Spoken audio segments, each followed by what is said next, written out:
Kuki dukwiriye gusenga buri munsi? Nagira nti kuki dukwiriye gusenga buri munsi? Mbere ya byose reka tubanze turebere hamwe ijambo gusenga ni iki. Gusenga ni ikiganiro umuntu agirana n'Imana agamije ko yakwagura imishyikirano afitanye nayo. Ubwo buryo bwaringanijwe na Data wo mu ijuru. Gusenga rero bikubiyemo ibice bitatu: gusaba, gushimira ndetse no gusingiza. Reka tugaruke. Ikiganiro cyacu gifite insanganyamatsiko igira iti kuki dukwiriye gusenga buri munsi? Mu Batesalonike ba mbere igice cyaho cya 5 umurongo wa 17 hadukangurira ko buri mukristo cyangwa se uwihaye Imana wese akwiriye gusenga ubudasiba. Haravuga ngo musengo ubudasiba. Tubwirwa n'iki uburyo bukwiriye bwo gusenga Imana? Uwiteka Imana niwe wenyine ukwiriye kutubwira uburyo bwo kumusenga, cyane ko ari we washyizeho ubu buryo. Intumwa cyangwa se umuhanuzi Yesaya yagize ati, Yesaya igice cyaho cya 48 umurongo wa 17 ndetse na 18. Yesaya igice cyaho 48 umurongo wa 17 na 18 dusoma ngo Uwiteka umucunguzi wawe, uwera wa Isirayeli, aravuga ati, ni njyewe Uwiteka Imana yawe ikwigisha ibikugirira umumaro, ikakujya imbere mu nzira ukwiriye kunyuramo. Iyaba warumviye amategeko yanjye, uba waragize amahoro ameze nk'uruzi, gukiranuka kwawe kuba kwarabaye nk'umuraba w'inyanja. Bivuga ngo gusenga gukwiriye kugenwa n'amategeko yashyizweho n'Imana. Gusenga gukwiriye gukubiyemo amagambo akiranuka ashingiye ku byanditswe byera. Ni ukuvuga iki? Umuntu ukwiriye gusenga nusobanukiwe inzira yagenwe n'Imana yo gusengerwamo. Inzira yagenwe n'Imana. Reka turebere hamwe. Hari abantu benshi batekereza ko gusengera mu madini byonyine byabafasha kugirana imishyikirano n'Imana. Ese Imana yemera amasengesho y'abanyamadini bose? Igisubizo ni oya. Kuko Yesu yavuze ibinyuranye n'ibyo, yerekeza ko amadini yose adasenga Imana y'ukuri, cyangwa se n'abayisenga batifashisha ijambo ryahumetswe ko atari abagaragu, cyangwa se badasenga bya nyabyo. Muri Matayo 7 umurongo wa 21 kugera 23 dusoma ngo umuntu umbwira uti mwami mwami si uzinjira mu bwami bw'Imana, keretse ukora ibyo Data wo mu ijuru ashaka. Bivuga ngo umuntu wese uvuga uti Imana, usenga Imana, ntago ari w'Imana yumva, ahubwo kereka uhuza n'amahame ashingiye mu ijambo ryayo, kuko ayo mahame niyo agufasha kwegerana n'Imana. Umurongo wa 22 ugira uti benshi bazambaza kuri uwo munsi bati, mwami mwami, ntitwahanuraga mu izina ryawe, ntitwirukanaga abadayimoni mu izina ryawe, ntitwakoraga ibitangaza byinshi mu izina ryawe? Kuba waba uri umuhanuzi ntibikuvuga ko uri umugaragu w'Imana.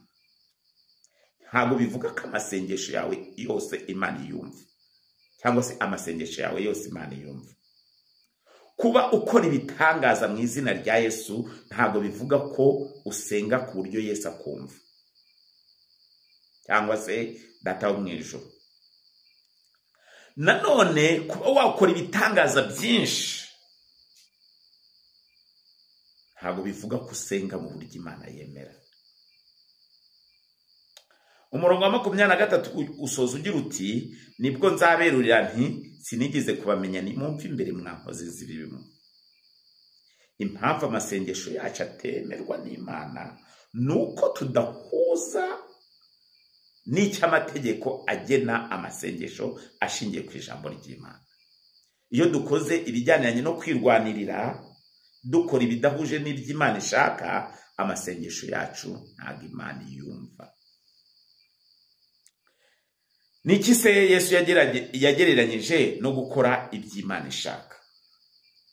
Yesu yatubwiye ko mu gihe duhatanira gukora iby'Imana ishaka ko twagombye guhura n'ibibazo. Yabivuze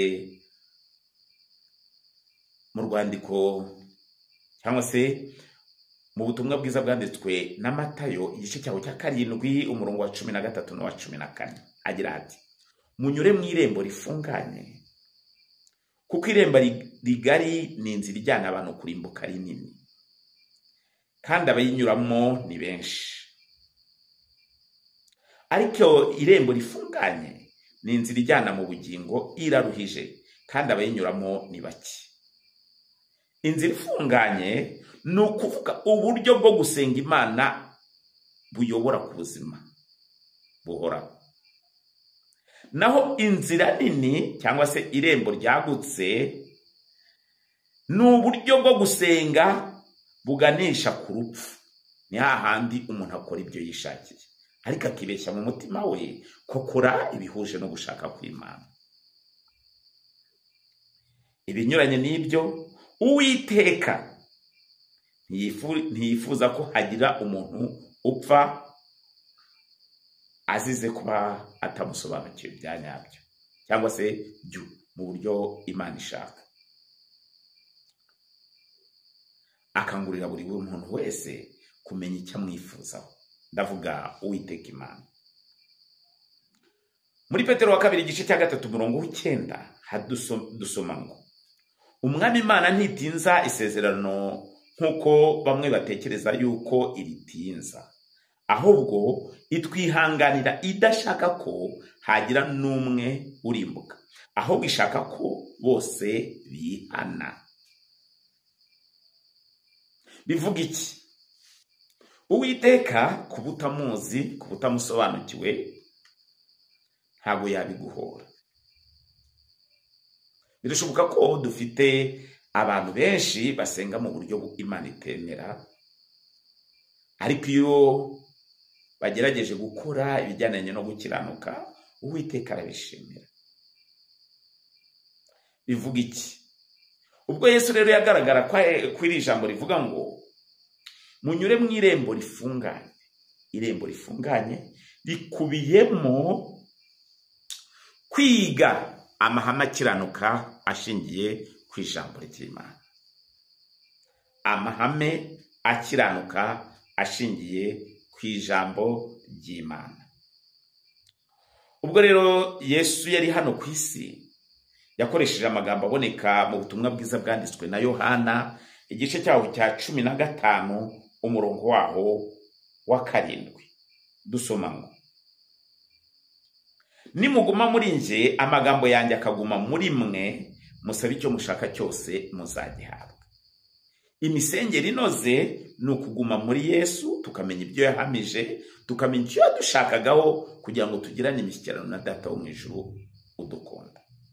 Nanone kandi nituguma mu magambo ye, ndavuga mu ijambo ry'Imana ryahumetswe, Uwiteka cyangwa se Umwami Yesu azaduha ibyo dukeneye byose, yaba ubugingo n'ubuzima bwa none nabwo.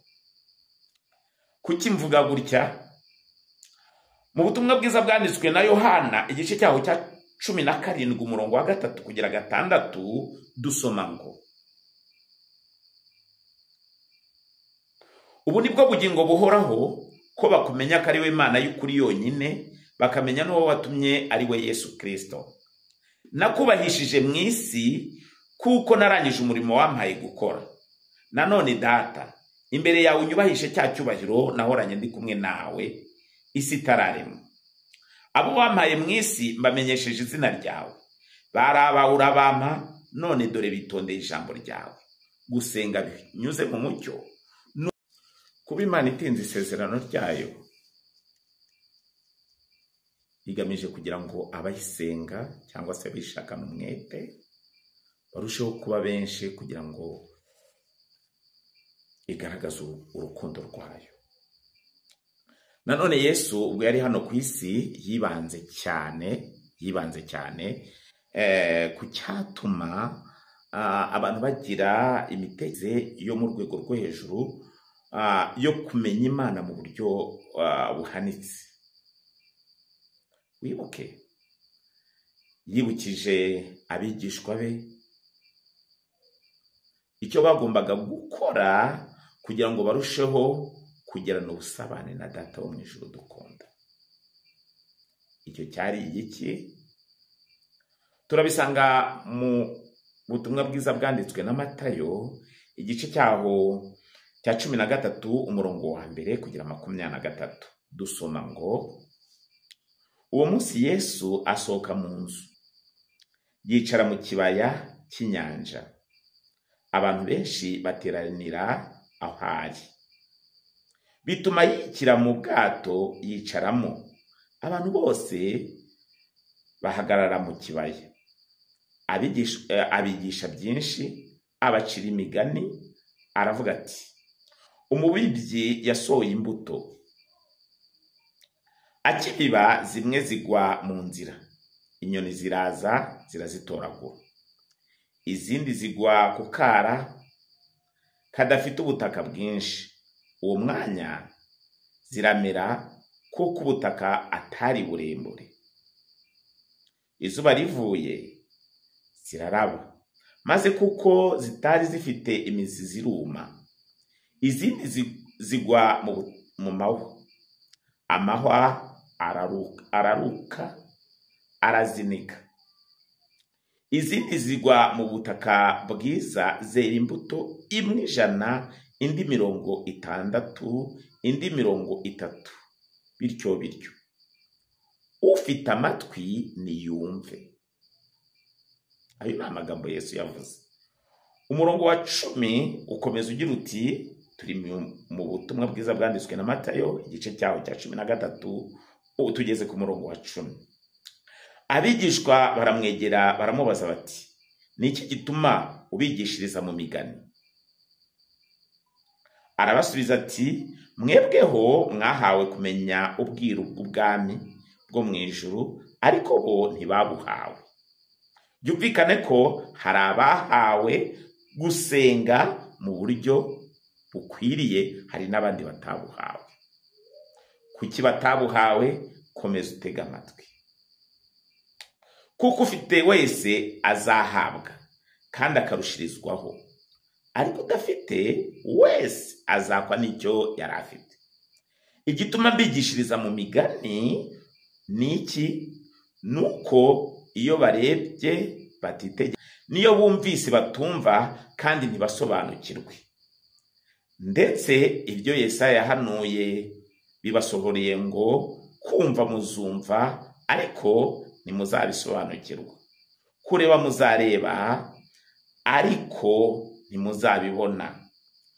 Kuko umutima w'ubu bwoko ufite ibinure, amatwi yabo akaba ari ibihurihuri, amaso yabo bakayahamiriza ngo batarebesha amaso, batumvisha amatwi, batamenyesha umutima, bagahindukira ngo mbakize. Ariko amaso yanyu arahirwa kuko abona, n'amatwi yanyu kuko yumva. Ndababwira ukuri yuko abahanuzi benshi n'abakiranutsi bifuje kureba ibyo mureba ntibabibone, no kumva ibyo mwumva ntibabyumve. Nuko nimwumve umugani w'umubibyi. Uwumva wese ijambo ry'ubwami ntarimenye, umubaraza agasarura ikibibye mu mutima we. Uwo ni we usa n'izibibwe mu nzira.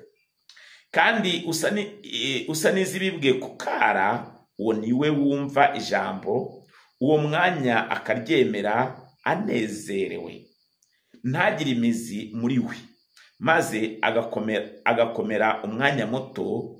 Iyo habayeho amakuba cyangwa kurenganywa azira iryo jambo, uwo mwanya ziramugusha. Kandi usa n'izibibwe mu mahwa, uwo niwe wumva ijambo, maze amaganya y'isi cyangwa se amaganya y'isi n'ibihembo by'ubutunzi bikaniga iryo jambo ntiryere. Kandi usa n'izibibwe mu butaka bwiza, uwo niyo wumva ijambo akarimenya, akera imbuto imwe 100, indi 60, indi 30.